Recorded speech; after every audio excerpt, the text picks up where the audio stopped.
Hey everybody, Chuck Barone here. Wednesday, October the 12th, 2022. Big day with PPI today. Not the end of the world today though, even though the numbers were crappy. As always, we just want to thank everybody for their support for the show, watching the videos, your support for the channel. We love you guys for it. We appreciate you. In the markets today, stock market down again, not a lot, small. I think the market's kind of digesting these numbers, coming to terms with the fact that inflation is not really going down at this point, even with rates where they are. And the market kind of choppy, ending up down today. Bond market actually had a small up day, go figure, with the 10-year landing at 3.90%, down just a couple basis points, and the 2-year sitting at 4.30. You got a 40-point inversion there, 40 basis point inversion. It looks like the 10-year is going to be trying to, there's some resistance at that 4% number. I think we're going to get a couple of challenges there. We'll see if it breaks through. I think with the rate increase, we now understand is more than likely, more than very likely, the market's going to have to digest some new numbers, the bond market. The dollar today up small, 113.33 on the index, still the undefeated champ. Right now, as far as world currencies go, there's just not a lot of news on the dollar. If we see foreign governments raising their rates aggressively, we'll be back, because those currencies will be the ones that will be climbing against the dollar. Metals today, in spite of an up dollar, had an up small day. Gold, $1,674, up $6.60 today. Silver at $19.09, up fractionally today, 12 cents. Good numbers though for metals, with everything, all things considered. With this dollar being where it is, metals are holding their own right now in the face of this, which is a very encouraging sign for gold and silver. Oil today down pretty good too. West Texas Intermediate sitting at $86.96 for a barrel of West Texas Intermediate. That's down almost 3% today. Natural gas, $6.45 for their BTUs. That one's also down almost 3% today. Really surprising news in the oil market, I think. You had OPEC come out in basically crap all over the Western democracies and cut their production on oil. The oil market spiked for maybe a day or two, and now it's settling right back down to the trading range. It's getting closer to the trading range. It's just been stuck in between $80 and $85 per barrel. I'm sure much to the dismay of the Saudis, the Russians, and all their OPEC oil producing friends. Bitcoin today up very small, $19,148. I think Bitcoin's, like I say, been saying, we'll say again, Bitcoin's looking for a reason to move up or down. There just has not been a lot of information coming out, a lot of news about Bitcoin. It's just been sitting there kind of trading with the market. Nice to see Bitcoin actually go up a couple bucks with the market down today. It hasn't really basically been trading with the S&P.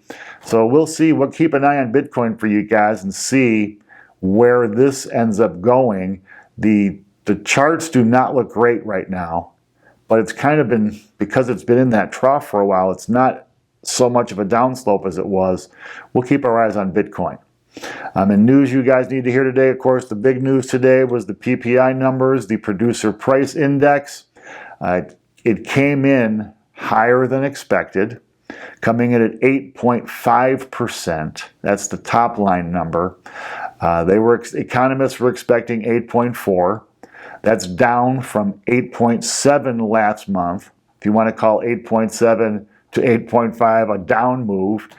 The core PPI numbers rose 7.2%, which was higher than expected. PPI is a tough one because when you see cost to produce goods and services going up, those costs are typically not absorbed by the companies or entities that are dealing with them taking those costs on.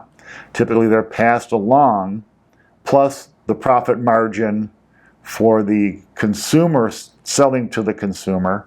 So I think that these higher PPI numbers do not bode well for CPI, which we will get tomorrow.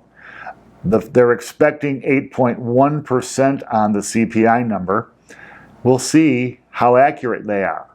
The CPI number is obviously more, even though the PPI plays a very big part of what CPI is going to look like down the road, the consumers and the market watchers typically are watching CPI more than the PPI. So tomorrow's numbers are going to be interesting. We'll see if their forecasts are even remotely close. They were close on this one, but they missed, and they were too low. I would like to see them, if they're going to miss, come in too high. Prepare people for something, give them some good news. These numbers are horrible, guys. Okay, if you're producing a widget and it costs you $10 to produce it, and now the price of producing that widget went up 8.5%.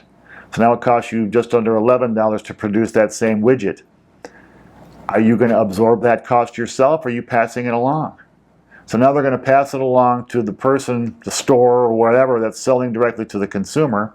Now that widget's going to cost them more than they were paying. Are they going to absorb that and not take additional profit? No. So this PPI number gives us an indication of where prices are going to go down the road. It does not look good for inflation.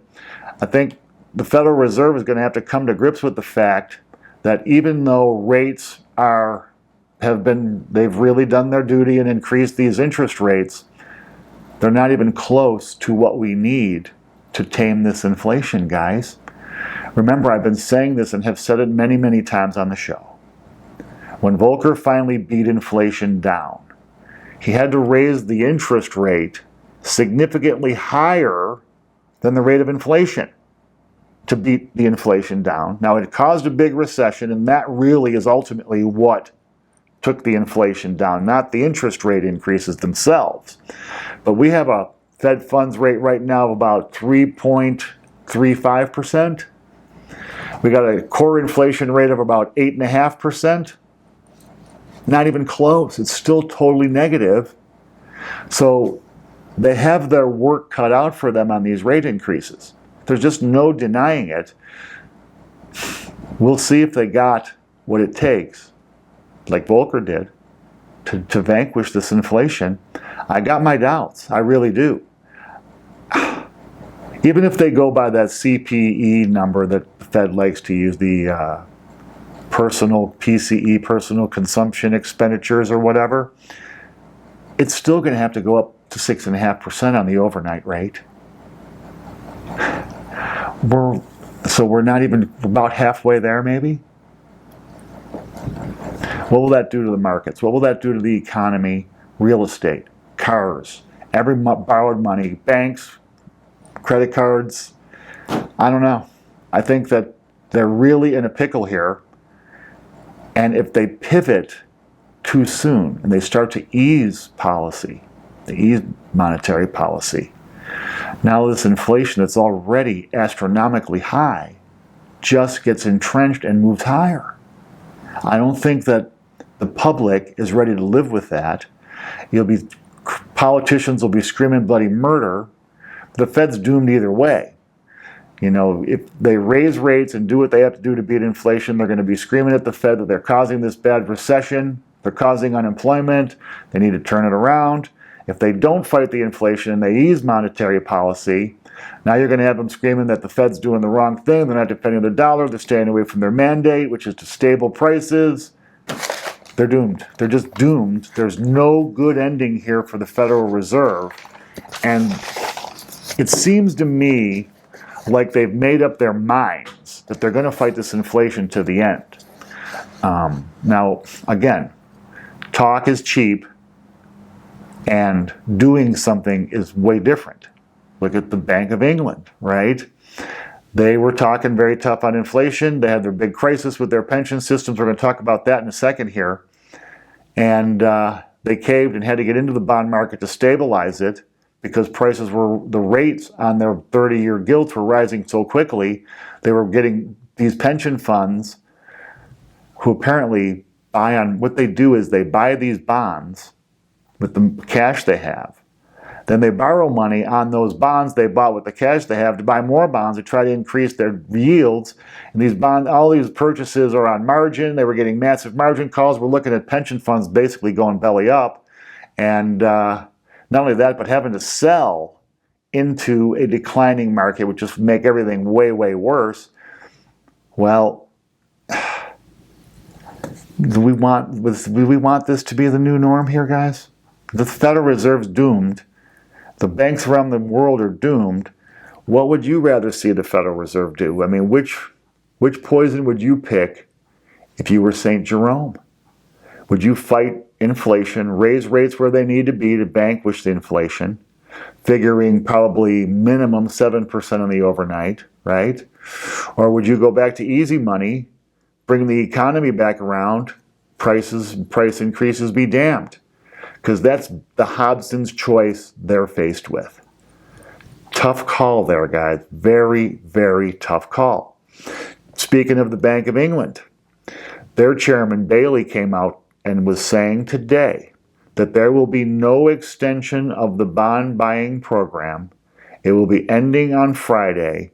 He's warning these pension funds to get everything in order because they would not be intervening in the markets to support those bonds, the rates on those bonds, and the margin calls these pension funds would be yield with in the face of those rising rates.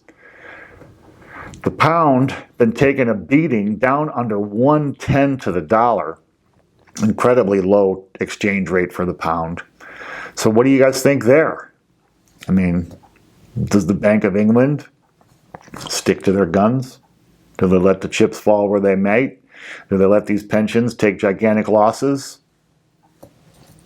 It's going to be fascinating, and that's going to happen quickly because they're supposed to stop this program on Friday, day after tomorrow. Also, in our bond market here, in the Treasury market, big worries on the Treasuries now. We have $31 trillion in Treasuries floating around out there, which are having to be rolled over way more frequently because they're short-term Treasuries. They're not financing them over 30 years. Now they're worried about who's going to buy all these Treasuries. You have the perfect storm coming the Treasury's way of all the best and most reliable buyers of Treasuries falling out of the market. You got the Federal Reserve out, not buying Treasuries, actually supposedly doing QT, putting more Treasuries even into the market. You got central banks around the world, very reliable buyers of U.S. Treasuries, now bowing out of the market because they're doing their best to defend their own currencies. So, they're not buying dollars, they're selling dollars and dollar-denominated debt to try to buy more of the pounds or yen or whatever to support their own currencies, which are getting smashed to smithereens by the dollar. Central banks out. You got foreign investors not interested in Treasuries anymore. Who's buying Treasuries in an environment where rates are continually increasing? And then here in the U.S., you have bond funds bleeding cash, people withdrawing their money from bond funds like crazy to the tunes of billions and billions of dollars, which then forces those funds to sell Treasuries. So they're not buying Treasuries, they're selling them. Well, guess what? Who's left to buy these Treasuries, which the way the federal government's spending money, it's trillions of dollars.